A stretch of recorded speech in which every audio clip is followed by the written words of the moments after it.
Fala pessoal, beleza? Vamos continuar estudando a criminologia aí para o nosso concurso, beleza? Agora a gente entra nas escolas, nas teorias da criminologia, tá? Essas duas primeiras teorias que nós vamos estudar, elas têm importância, a VUNESP cobra muito, o CESP de vez em quando cobra, já teve edital que o CESP não cobrou, que ela veio assim, na parte de escolas de teorias da criminalidade, veio assim, escolas sociológicas, fique atento para isso. Se no edital falar escolas sociológicas, essas duas primeiras teorias não caem, tá? Teoria clássica e teoria positivista. Agora, se vier assim, teorias da criminalidade, aí são todas as principais teorias. Por que sociológicas? Porque as escolas do século XX têm um enfoque sociológico. Nós vamos ver que essas duas primeiras escolas, elas têm um enfoque no indivíduo, tá? No estudo do... A primeira escola, a escola clássica do Beccaria, até que estuda o crime também, mas o enfoque dela é mais no indivíduo. A escola positivista de Lombroso, o enfoque é no criminoso, tá? A gente fala que o enfoque é biológico, é microcriminológico, porque enfoca o estudo do crime no criminoso. Beleza? Então, se no seu edital traz teorias da criminalidade, teorias criminológicas, cai tudo. Se vier só escolas sociológicas, se eu não me engano, no concurso do DEPEN em 2015, era só escolas sociológicas, só cai as teorias do século XX em diante, beleza? Gente, as principais teorias eu gosto de sumarizar aí, porque são muitas teorias, são N teorias, mas essas são as principais e essas são as mais cobradas. Por que eu gosto de sumarizar para você dar uma lida geral e você ter esse retrato aí do panorama geral, elas estão mais ou menos na ordem de surgimento, tá? Teoria clássica, século XVII, século XVIII, teoria positivista, século XIX, final do século XX. Aí, a partir daqui, já são as escolas sociológicas, ó. Século XX, tá? Estados Unidos e Europa, tá? Que é o berço da criminologia moderna, beleza? Da escola de Chicago em diante, 1920, tá? São as escolas sociológicas. Essas aí, Escola de Chicago, Teoria da Associação Diferencial, resumidamente, gente, teoria clássica defendia que o crime nascia na sociedade, embora o indivíduo tivesse o livre-arbítrio de delinquir ou não, de praticar o crime ou não, ele acabava cometendo a prática do crime porque ele aprendia no meio social. A teoria positivista, ela fala que o indivíduo já nascia com a carga genética para a prática do crime. A Escola de Chicago, ela explica o fenômeno do crime com base na arquitetura das grandes cidades, tá? Com base na desorganização das grandes cidades. A teoria da associação diferencial é a teoria que fala dos crimes de colarinho branco, beleza? Teoria da anomia, ela explica que o crime está relacionado à necessidade do indivíduo atingir determinados padrões sociais, padrões de consumo que a sociedade não dá a ele condições muitas vezes de atingir. E aí ele tende à prática do crime, tá? A teoria da subcultura delinquente explica o comportamento agressivo, a forma de resolver conflitos de grupos, de determinados grupos, a exemplo das gangues, resolver conflitos de forma violenta. Eu estou só resumindo para você ter uma visão geral, nós vamos detalhar cada uma. A teoria do etiquetamento ou a teoria da rotulação, conhecida como Liebling Approach, a abordagem do etiquetamento, diz que o crime é uma mera convenção social com base na discriminação. Essas duas teorias aqui, ó, são baseadas em conhecimentos produzidos pelas teorias de Karl Marx da separação de classes sociais, tá? Então, para a teoria do etiquetamento, o crime é uma criação, é uma invenção social para segregar determinados grupos, nós vamos ver mais adiante, tá? E a teoria crítica eu vou deixar para falar mais adiante para não confundir você, tá bom? Vamos falar aí das fases da criminologia, isso daqui já caiu em questão, a fase pré-científica e a fase científica. Gente, a fase pré-científica da criminologia é antes do século XVII, tá? E é a fase da criminologia representada por textos diversos, estudos diversos dos mais diferentes autores. E a criminologia não era conhecida como ciência bem delineada, bem definida ainda, tá? Então, o que se tinha de conhecimento, de material, de estudo da criminologia eram textos diversos, textos esparsos, produzidos por autores diferentes, de diferentes países das mais diversas épocas. A fase científica se inicia aqui com o trabalho de Cesare Lombroso no século XIX, tá? Que é um médico que tentava explicar o crime como característica com relação às características físicas e às características genéticas do indivíduo. Então aqui se inicia a fase científica, isso já caiu em questões, tá? Vamos falar primeiramente da teoria clássica, fase que ainda é da fase pré-científica, que tem como principal representante o Cesare Beccaria. Gente, Cesare Beccaria, também conhecido como Marquês de Beccaria ou Marquês de Bonesana. Professor, tem que decorar esses nomes? Infelizmente tem, porque as bancas já cobraram, a VUNESP já cobrou, tá? Tá aí, ó, anotaçãozinha na margem aí, no final, os nomes sinônimos pelos quais ele eram conhecidos aí, os apelidos dele, tá? Cesare Beccaria, Cesare de Bonesana ou Marquês de Beccaria ou Marquês de Bonesana, italiano, tá? Gente, esse cidadão, ele era um jurista importante da época, ele produzia grande quantidade de conhecimento, de tratados na área de direito. A importância dele, além dos primeiros estudos de criminologia, né, está relacionado à produção de alguns princípios do direito que nós conhecemos até hoje. Por exemplo, o princípio da legalidade da aplicação da pena, que defende que o fato só deve ser considerado crime se previsto em lei e a pena tem de estar prevista em lei. O princípio da separação dos poderes, ele foi o primeiro a pregar que o poder legislativo, que é quem produz a lei, quem define o crime, por exemplo, tem de ser diferente do poder judiciário, que é quem vai julgar. Porque senão, lá na hora de julgar, o julgador pode cair na tentação de criar um novo crime, né? E aquele determinado acusado, aquela pessoa criminosa, responder por mais algum crime, além daquele pelo qual ele já respondia.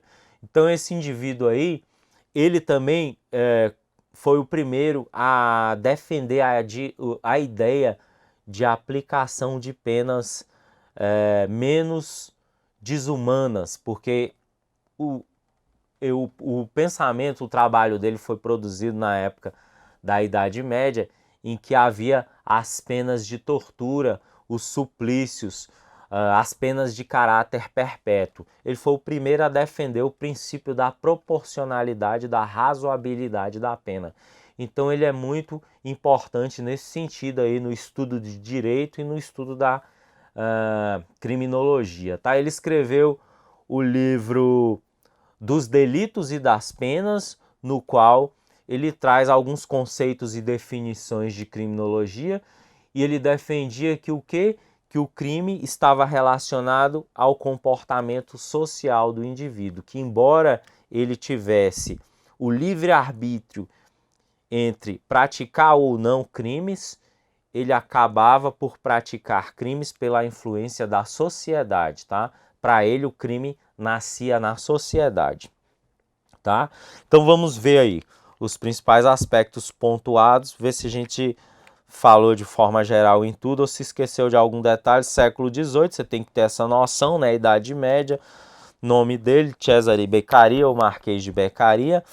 Para ele, a origem do crime era na sociedade, tá? E que o indivíduo, pelo convívio social, tendia a praticar crimes. O livro dele já foi cobrado pelas bancas dos delitos e das penas, tá? E ele defendia a ideia do livre-arbítrio do indivíduo, que apesar desse livre-arbítrio, pelo convívio social, ele tendia a praticar crime, tá?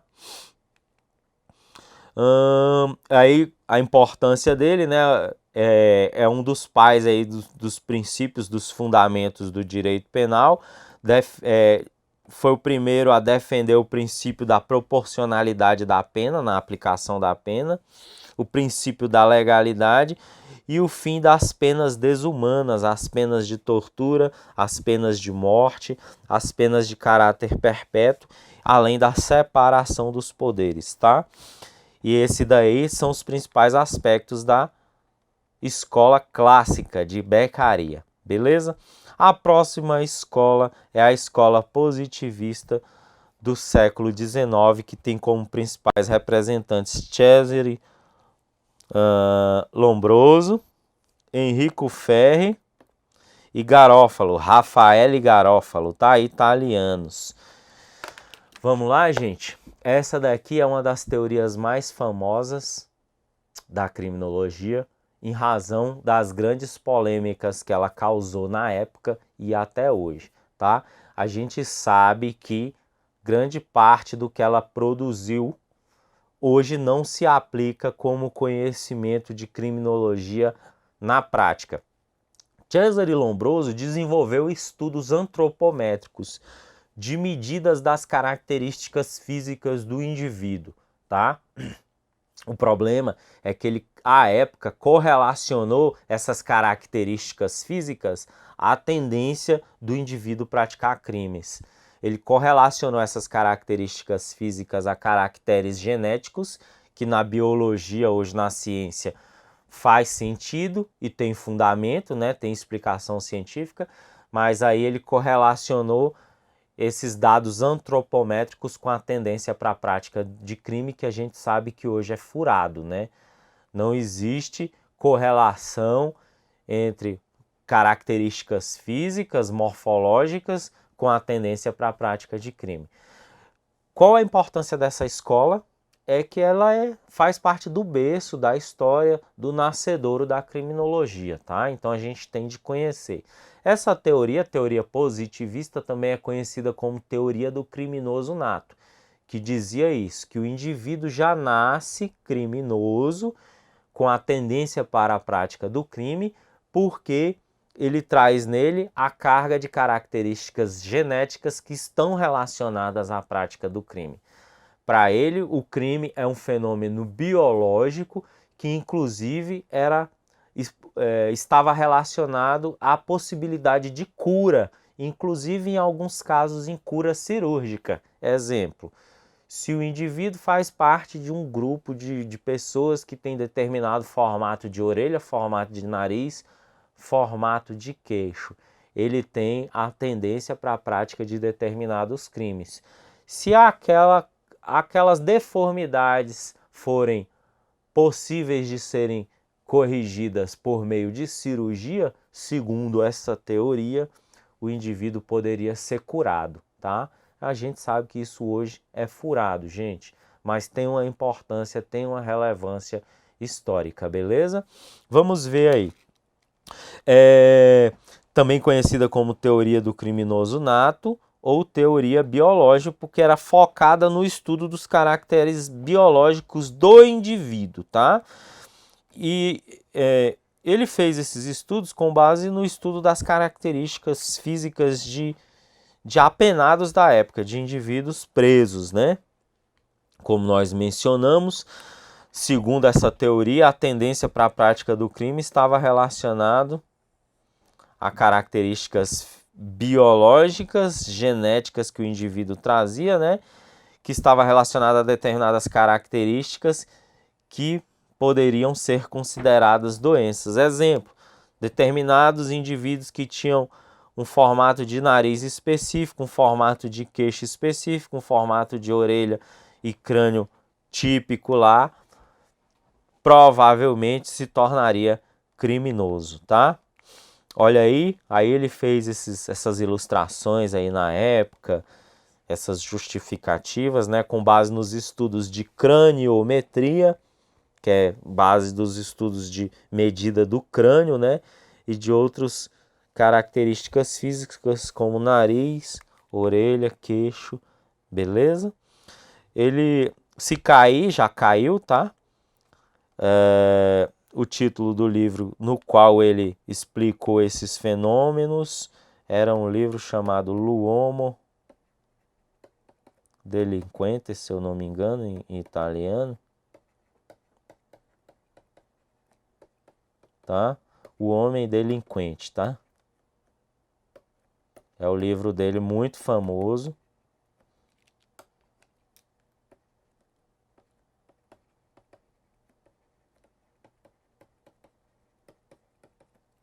Tá? Gente, outra característica importante dessa teoria é o atavismo, tá? O que vem a ser o atavismo? Era a tendência que o ser humano tinha de resolver determinados conflitos com base na violência, e quando o homem adotava esse comportamento violento para a resolução de conflitos, é porque ele trazia a carga genética dos seus ancestrais pré-históricos. Então a teoria atavista é isso: manifestação de caracteres genéticos latentes, né, que o indivíduo traz, relacionados a ancestrais pré-históricos, beleza? Porque isso já foi cobrado, a teoria do atavismo. Aí a banca perguntava assim: a teoria do atavismo está relacionado à seguinte escola da criminologia. Aí você tinha de associar a teoria clássica, beleza? Vamos ver esse item aí. Acerca das teorias criminológicas, julgue o item. A teoria clássica, como é conhecida hoje, defendia a ideia de que o indivíduo se tornava criminoso por influência da sociedade. Até aí tá correto, né, gente? Teoria clássica, teoria de Beccaria, né? Por outro lado, para a teoria positivista de Lombroso, o indivíduo já nascia com a propensão para a prática de crimes, o que estaria relacionado à carga genética trazida pela pessoa correta. Gente, tá tranquilo porque você acabou de ver essas teorias, né?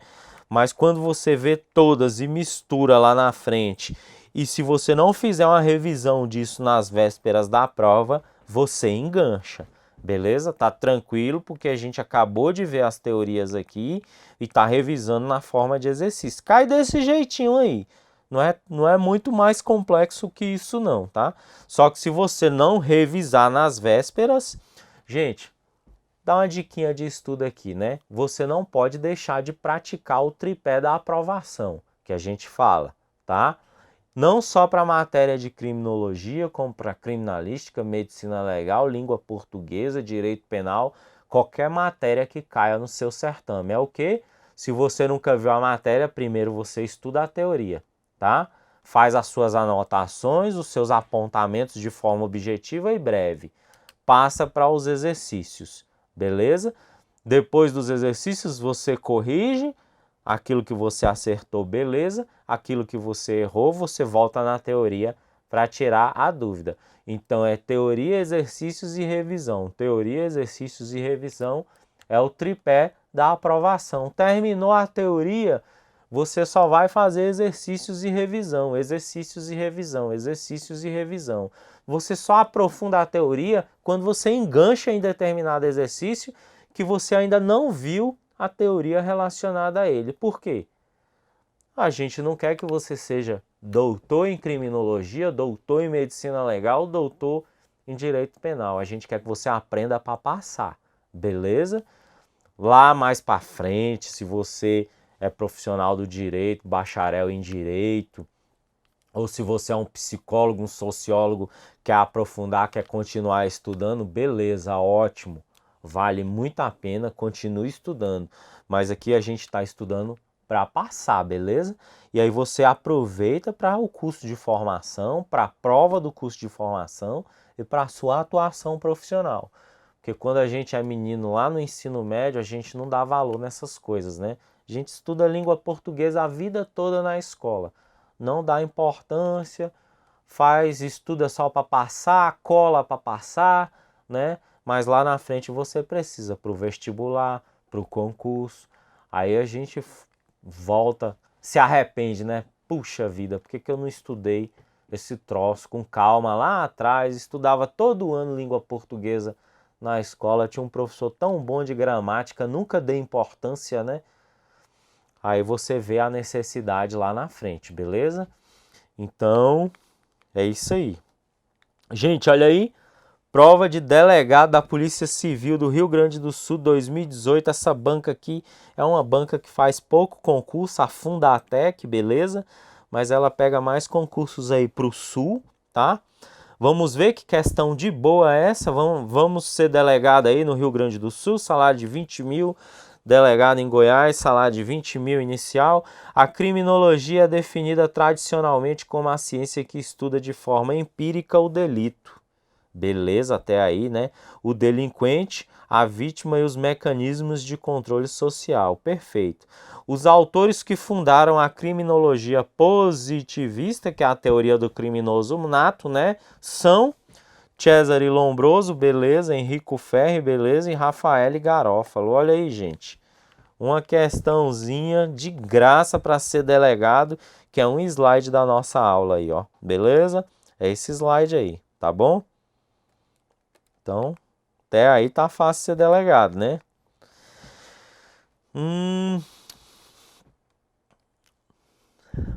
Vamos fechar esse bloco aqui. Aí no próximo bloco a gente continua a partir desse slide aqui, beleza? Teorias sociológicas, tá? Teorias sociológicas século XX. Beleza? Um abraço, bons estudos e até o próximo aí.